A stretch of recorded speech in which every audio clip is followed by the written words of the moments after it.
El universo inexplicable. Misterios sin resolver. Misterios de la historia de la ciencia.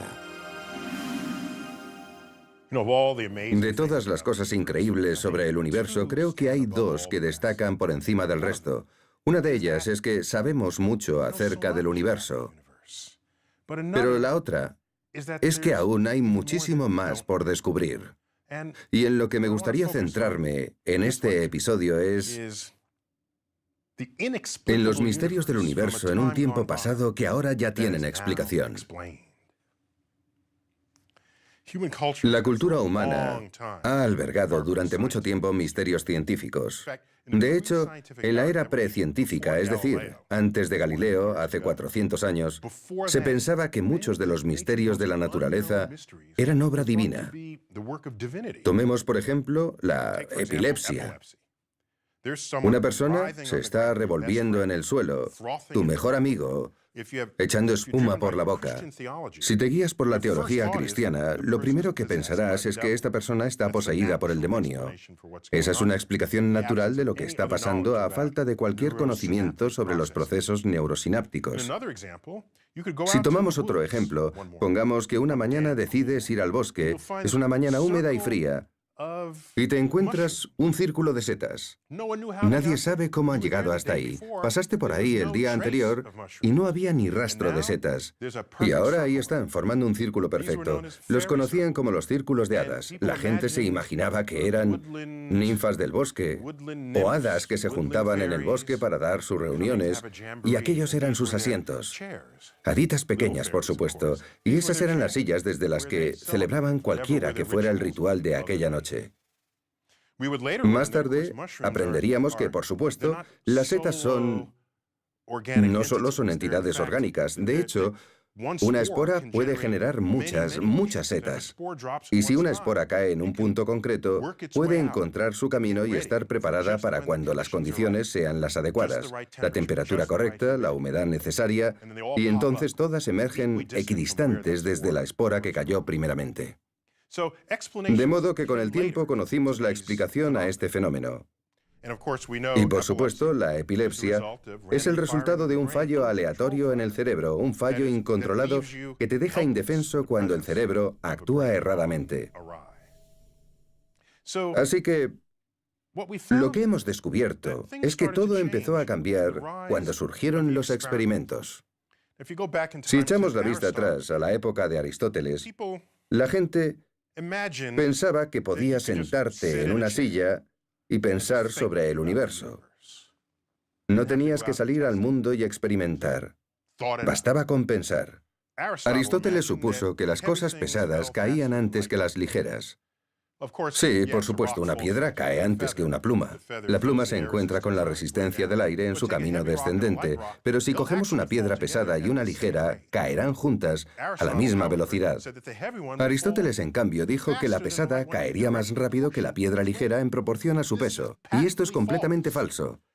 Y harían falta otros 1500 años para que Galileo demostrara lo contrario. Llevó a cabo el experimento de tirar dos bolas desde un lateral de la torre inclinada de Pisa y ambas cayeron exactamente a la misma velocidad, alcanzando el suelo al mismo tiempo. Obviamente, eso también sucedería con una pluma y una piedra. Tan solo hay que extraer el aire del lugar en que se lleve a cabo el experimento. De hecho, eso ya se hizo una vez, ese mismo experimento sobre la superficie lunar.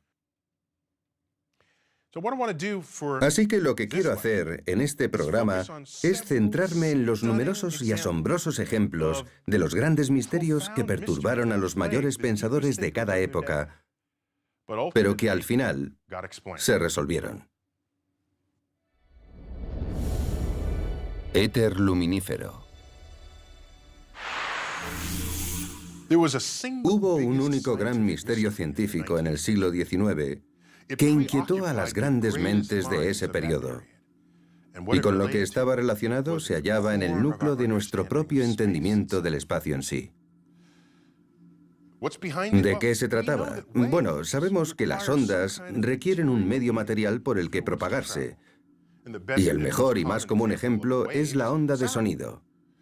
El sonido viaja a través del aire, pero si quitas el aire, no se puede propagar. Quizás hayas recordado ese experimento. Puede que lo llevaras a cabo en tu clase de ciencias del instituto. Tenemos una campana sonando, pero si la metemos dentro de una urna de cristal, conforme va acabándose el aire, el sonido de la campana es cada vez más y más débil. Llega un punto en el que no se oye nada en absoluto. Pero aún la ves tañir. Esa es la prueba de que el sonido no puede viajar a través del vacío que acabas de crear. Bien, si la luz es una onda, entonces requerirá algún canal por el que viajar. Aquí está el problema.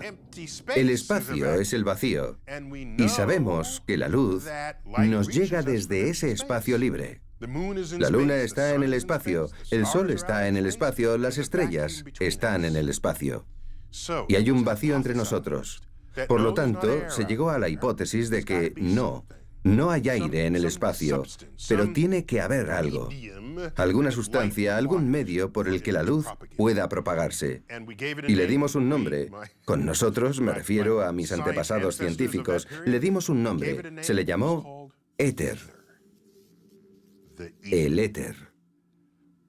Tenía que haber alguna forma de medirlo, y dos científicos dieron con ello. Fue a finales del siglo XIX cuando el físico Albert Michelson y el químico Edward Morley, dos científicos estadounidenses, se reunieron, colaboraron y perfeccionaron un nuevo tipo de herramienta que llamarían interferómetro, un instrumento especial que permitía medir, con gran precisión, distancias y velocidades. Y así, en 1887, se llevó a cabo lo que se conocería como el experimento de Michelson-Morley. Esto es lo que hicieron. Dijeron, bueno, aquí está la Tierra. Vamos a medir la velocidad de la luz con el movimiento de la Tierra alrededor del Sol. Después, mediremos la velocidad de la luz frente al movimiento de la Tierra alrededor del Sol. Y si existe el éter, entonces seríamos capaces de demostrar que la luz se añade al movimiento de la Tierra. Y si medimos esa velocidad, conseguiremos la velocidad de la luz más la velocidad de la Tierra. Y a la inversa, si hago esa medición, lo que vamos a conseguir es la velocidad de la luz menos la velocidad de la Tierra. ¿Tiene sentido? Por supuesto que sí. Si vas montado en un tren, porque en aquel entonces habría sido un tren, no un coche, que va a 50 kilómetros por hora y lanzas algo hacia adelante a 16 kilómetros por hora, se suman, porque el objeto está en movimiento. 50 más 16, 66 kilómetros por hora con relación al suelo. Ahora, al contrario, si lo lanzamos hacia la parte de atrás del tren, la velocidad será de 50 menos 16, 34 kilómetros por hora en relación con el suelo. Es así de simple. Eso es lo que intentaban demostrar con la velocidad de la luz. Tras la realización de este experimento, lo que encontraron fue que la velocidad de la luz era la misma sin importar dónde se realizara la medición. Y esto fue sorprendente.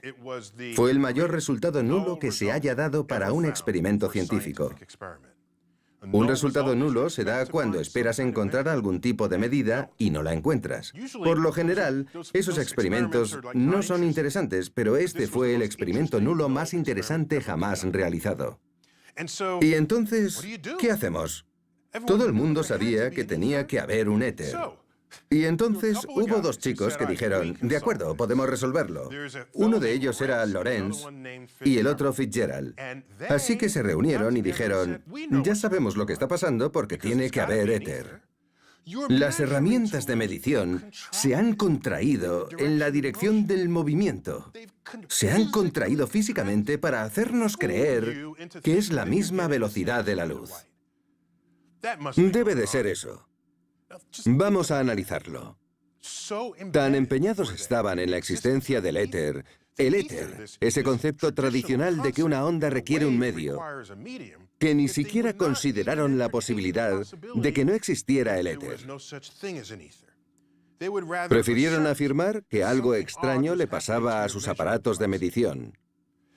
Intentaban rescatar la hipótesis del éter estacionario. Ahora, ya sabemos que los materiales físicos no pueden contraerse físicamente por sí solos. Ese no es su comportamiento natural, no es su naturaleza. Lo que aprenderíamos más tarde, no unos pocos años más tarde, es que, de hecho, la luz no necesita un medio por el que propagarse. Es una onda que se autopropaga. Una combinación de una onda eléctrica y una onda magnética. Fue una revelación asombrosa en esa época. Adiós al éter. ¿Y qué es entonces lo que nos permite reconocer que la velocidad de la luz es constante? Albert Einstein al rescate. 1905. La teoría de la relatividad especial. Llegó a unas conclusiones sobre esas ecuaciones que reducían los objetos físicos, las que hacían las mediciones para hacerte creer que era la misma velocidad de la luz. Lo que Einstein demostró es que no. Lo cierto es que no los reducen. Lo que ocurre es que la velocidad de la luz es constante. Lo cierto es que es constante. Y lo que ocurre es que la teoría de la relatividad especial cambia la forma en que hacemos estas mediciones mientras las hacemos. Y entonces es cuando descubrimos que el éter no es necesario. La velocidad de la luz es constante y tenemos un conductor a un proscenio en la historia de la ciencia en la que el éter era el clavo al que agarrarse. El último bastión de la física clásica antes de que el siglo XX abriera sus puertas. Porque en el siglo XX lo que aprendimos es que, independientemente de tu sentido común acerca de cómo debía ser el mundo, la ciencia del siglo XX y la posterior nos llevan a un momento en el que, de hecho, para entender el universo, al menos momentáneamente, tienes que abandonar tus sentidos. El descubrimiento de Neptuno. A continuación, hablaremos del descubrimiento del planeta Neptuno. Pero antes, volvamos a 1781, cuando Sir William Herschel descubrió Urano. Era el único que contaba con esos grandes telescopios en aquella época. Y, de hecho, descubrió Urano por accidente. Creía que había descubierto un cometa, que si no iba a haberse movido entre las estrellas del fondo sino un cometa. Para él era inconcebible haber descubierto un planeta porque nunca nadie antes lo había hecho. Mercurio, Venus, Marte, Júpiter y Saturno están visibles en el cielo para cualquiera que sepa buscar.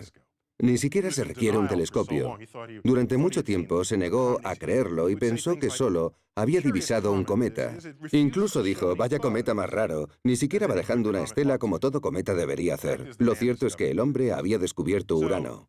La pregunta es, por tanto, ¿se aplica la ley de la gravedad de Newton a tanta distancia en el sistema solar?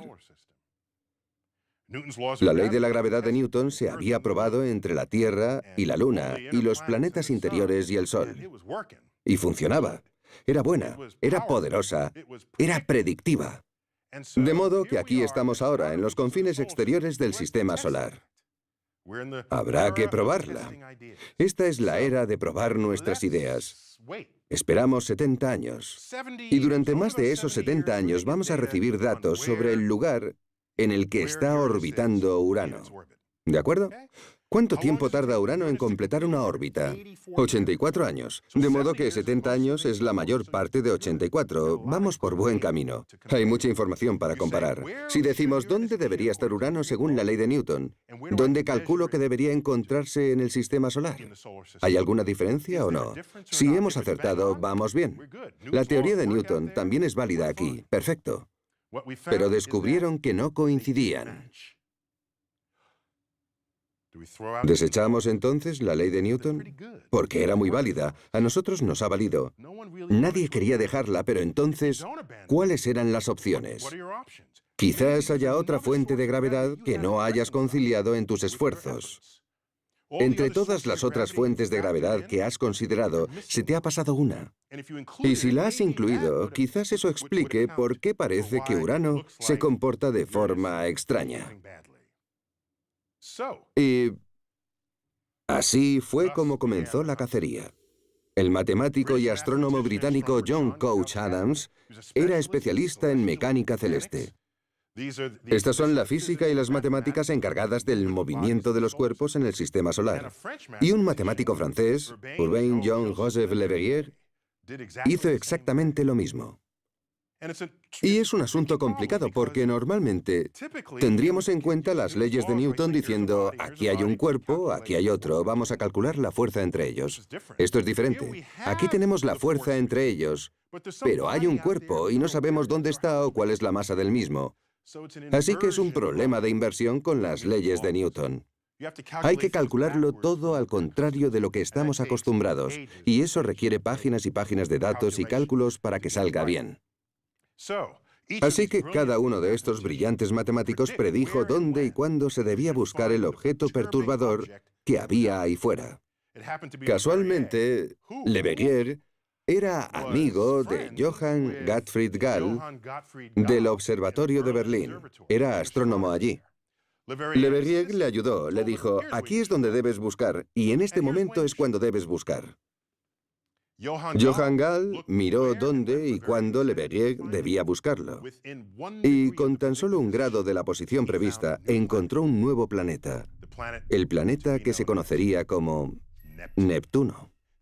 Este hallazgo supuso un triunfo para los matemáticos y las leyes de la física. Este no era un caso en el que se usaba el pasado para predecir cuál sería el siguiente acontecimiento, como había sucedido con las caras de la luna o los eclipses u otros fenómenos en los que había datos suficientes sobre lo que había ocurrido anteriormente. Este era un caso sin precedentes.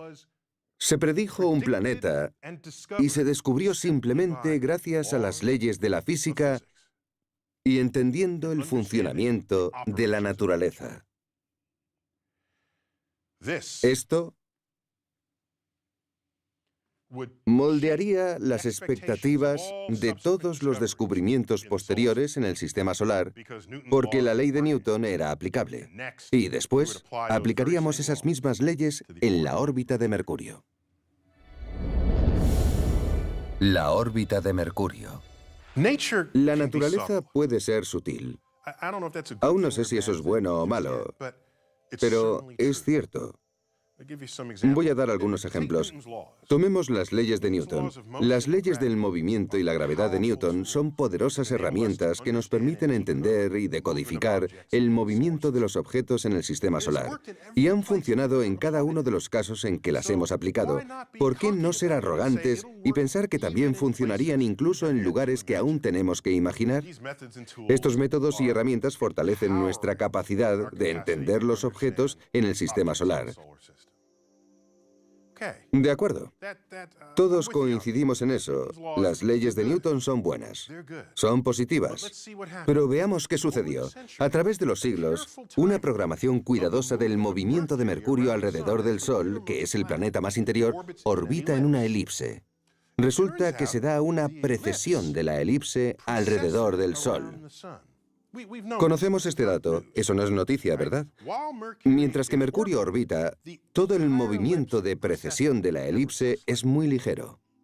Bien. Vamos bien. Resulta que cuando se calcula la rapidez de dicha precesión y luego se observa lo rápido que se da, esos dos números no coinciden. Difieren el uno del otro, para los expertos en ángulos, exactamente en 43 arcos segundos por siglo. Una nimiedad. Pero se tardó mucho tiempo en establecer esa unidad de medida para concluir que estos dos no coincidían. Bueno, ¿y cuál es la causa? Nadie lo sabe. Pero en 1859, en la cresta de la ola de sus éxitos con el planeta Neptuno, Leverrier dijo, ya lo tengo, esto ya me ha pasado antes. ¿Cómo crees que encontré Neptuno ahí fuera? Tiene que haber alguna otra fuente de gravedad que hemos de tener en cuenta en nuestro inventario de objetos del sistema solar interior. Así que dijo, ya está, tal vez hay un cinturón de asteroides. Un segundo cinturón de asteroides en el sistema solar entre Mercurio y el Sol. Y la gravedad colectiva es lo que está dando una fuerza extra a Mercurio. Unos cuantos años después, hubo un astrónomo que encontró un planeta que se movía a través de la superficie del Sol. Un planeta que no era Mercurio. Leverrier dijo, vale, ya no necesito el cinturón de asteroides, debe de ser ese objeto. De hecho, voy a nombrarlo. Voy a llamarlo Vulcano. Un nombre impresionante para un planeta, muy apropiado para algo que está tan cerca del Sol. Esa es la raíz de la palabra volcán. Así que se convirtió en el chivo expiatorio de esta fuerza extra en Mercurio para crear esa diferencia en la precesión. El problema es que, al mismo tiempo que este astrónomo estaba haciendo sus mediciones, otra persona con un telescopio mejor estaba observando el Sol y dijo: «Yo no veo nada al otro lado del Sol, debe de haber algo mal en sus cálculos». Y casi de la noche a la mañana, Vulcano desapareció de todas las bases de datos.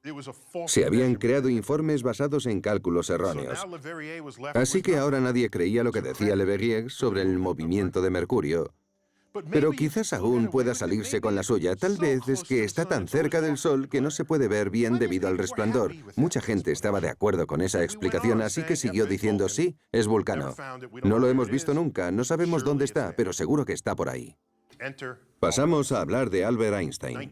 En 1916 publicó la teoría general de la relatividad, la teoría moderna de la gravedad. En ella, el espacio y el tiempo son como un tejido. Piensa en ello como un tejido deformable. Y la gravedad no es una fuerza entre dos objetos, la gravedad es la forma de ese tejido. Y los cuerpos se mueven dependiendo de cómo se mueva ese tejido.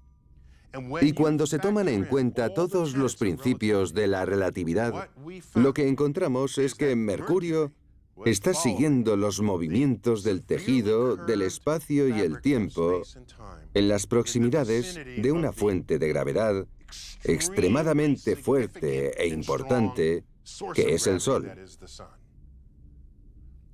De hecho, las leyes de Newton fallan cuando estás tan cerca de una fuente extrema de gravedad. Esto conmocionó al mundo. Y es un recordatorio de que ya estábamos invocando las leyes de Newton. Estábamos listos. Invocamos las leyes de Newton para descubrir el planeta Urano. Y en nuestras mentes arrogantes dijimos: «Vamos a solucionar el problema de Mercurio de la misma manera», solo que descubrimos que no era así. Pues Mercurio requería una nueva rama entera de física para poder explicar su movimiento. Así que, sí, la naturaleza puede ser sutil. Esa es la belleza y el desafío al que se enfrentan los científicos modernos. Modelos del universo conocido. No todas las investigaciones sobre el universo implican zambullirse en lo desconocido. En ocasiones, las personas tienen el reto de aceptar las cosas tal y como son y llegar a una comprensión coherente y completa del universo conocido. De hecho, las personas que logran hacer esto son parte de las culturas que valoran el pensamiento profundo, las que se pueden permitir el lujo de tener tiempo para investigar la naturaleza del mundo conocido. Uno de mis ejemplos favoritos es el de Claudio Ptolomeo. Era un astrónomo y matemático alejandrino que vivió alrededor del siglo II después de Cristo. A Ptolomeo se le ocurrió una explicación coherente y completa del universo conocido y lo puso todo en un libro llamado Almagesto. Almagesto significa el más grande en árabe. Un nombre acertado, a mi parecer. Sin embargo, sus ideas eran erróneas. Él decía que la Tierra era el centro del universo conocido. Ese es el modelo geocéntrico del cosmos. Y si lo pensamos fríamente, tiene sentido, pues todo parece girar alrededor de la Tierra. ¿Acaso sientes que la Tierra se mueve bajo tus pies? No. Así que su teoría le pareció de lo más coherente a todo el mundo. Pero en el fondo creo que aún sentía que le faltaba algo a esa teoría, porque estudió los movimientos de los planetas en el cielo nocturno, cómo se ralentizan, se detienen y luego vuelven hacia atrás. Llámale retrógrado, pero era un movimiento muy difícil de explicar. En el margen de su obra más importante, escribió mi cita favorita de todos los tiempos.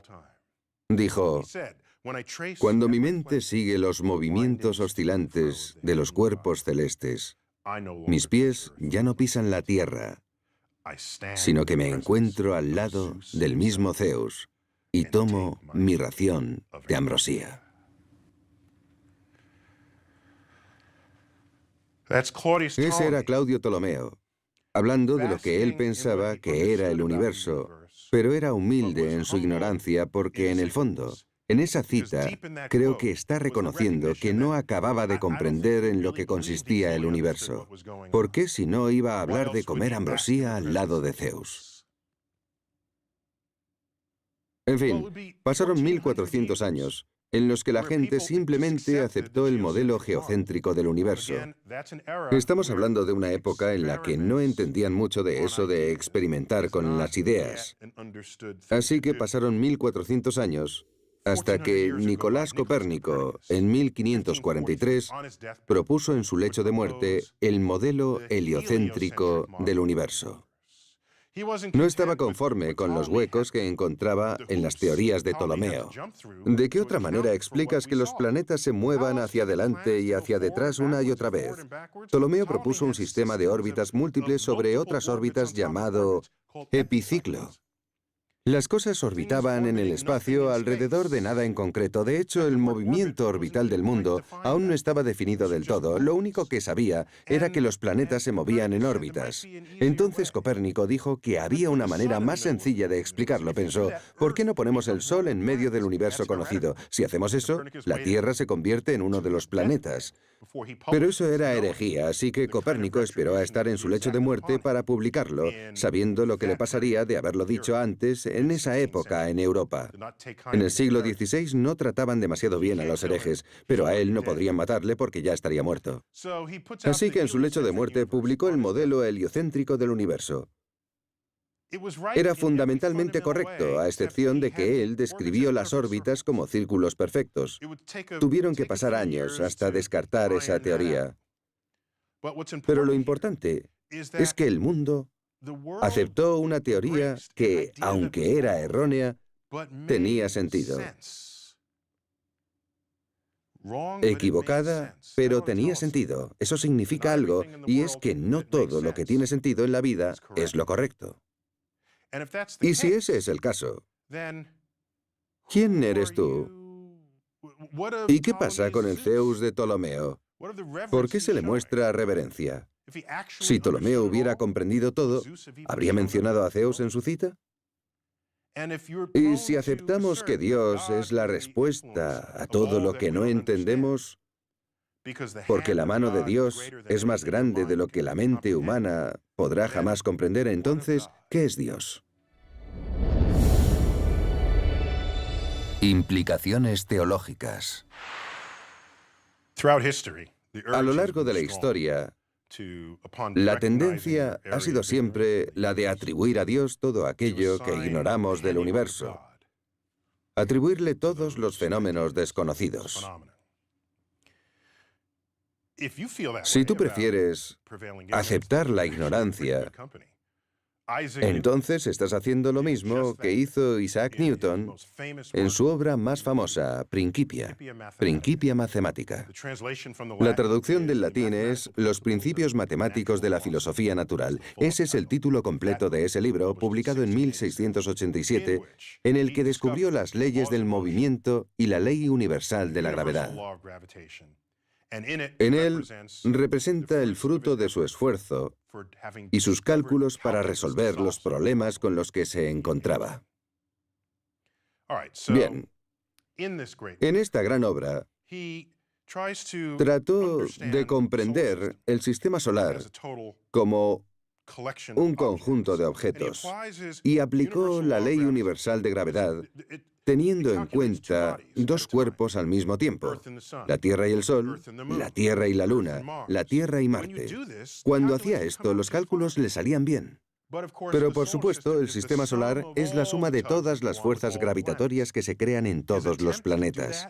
Cuando intentó aplicar los mismos cálculos que aplicaba a dos cuerpos aislados, fracasó. ¿Qué demostraban esos cálculos? Que todas esas fuerzas aplicadas sobre los planetas por el resto de planetas convertirían el sistema solar en algo inestable y los planetas saldrían disparados al espacio interestelar. Para empezar, por supuesto, sabía que ese no era el caso, pero sabía que su ley de gravedad funcionaba, así que llegó a la conclusión de que debía de haber un poco de ayuda divina. La mano de Dios siempre aparece a lo largo de la historia para corregir los cálculos humanos. Bueno, pues pasó un siglo hasta la publicación de una gran obra del matemático francés Pierre-Simon Marquis de Laplace. Escribió un tomo de 5 volúmenes llamado Céleste Mécanique, la mecánica celeste. Fue justo en el cambio del siglo XVIII al XIX.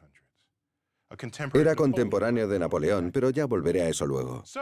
De modo que, en esta obra, desarrolló una nueva rama de las matemáticas mediante la cual tomaba una gran fuente de gravedad y otras cuantas pequeñas fuentes de gravedad. La llamó la teoría de la perturbación.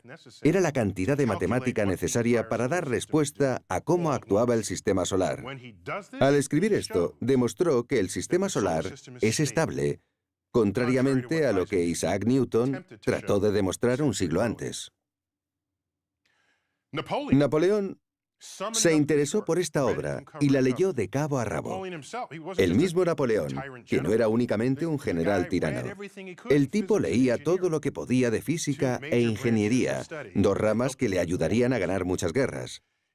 Llamó a Laplace y le dijo: «Señor, no ha nombrado a ningún diseñador para este sistema».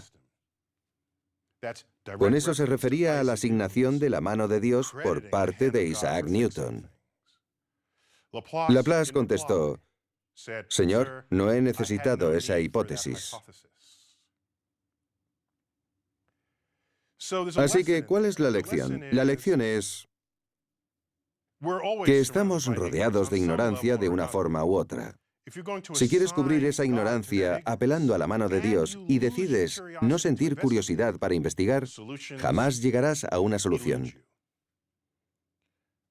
Isaac Newton dijo que era obra de Dios y así acabó con sus problemas. Laplace, más allá de sus creencias religiosas, vio un problema y decidió hallar una solución. A medida que avanzamos, podemos echar la vista atrás a los problemas que tuvieron lugar en el pasado y que se resolvieron. Miro los problemas que nos rodean actualmente, en la frontera de los avances científicos, y creo que resolveremos la mayoría de ellos. Algunos puede que no podamos resolverlos debido a nuestras limitaciones como especie. Y por supuesto, surgirán nuevos problemas, pues estos surgen a medida que vamos descubriendo más y más sobre el universo y nos hacemos preguntas. Y eso es, a mi parecer, lo más emocionante de todo el movimiento en la frontera de la ciencia.